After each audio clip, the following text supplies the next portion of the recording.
مئی 1260 میں قبلائی خان کو اس کے حامیوں نے ایرک بوک کے مقابلے میں اپنا نیا خاقان منتخب کر لیا، اور اس طرح منگول سلطنت میں مونکے خان کی ہلاکت کے بعد جانشینی کے معاملے میں حالات کافی کشیدہ ہوتے چلے گئے،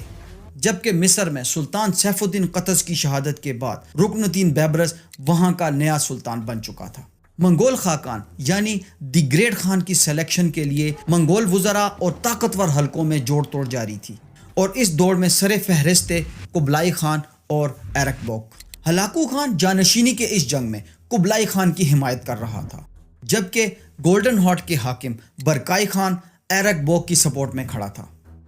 منگول سلطنت میں طاقت کا توازن کچھ اس طرح سے تھا کہ مرکز یعنی قرا کرم پر ایرک بوک کا قبضہ تھا، جبکہ قبلائی خان ایک بڑی فوج کے ساتھ زونگ ڈائنسٹی کے محاذ پر تھا، یعنی موجودہ چین کی حدود میں کہیں موجود تھا۔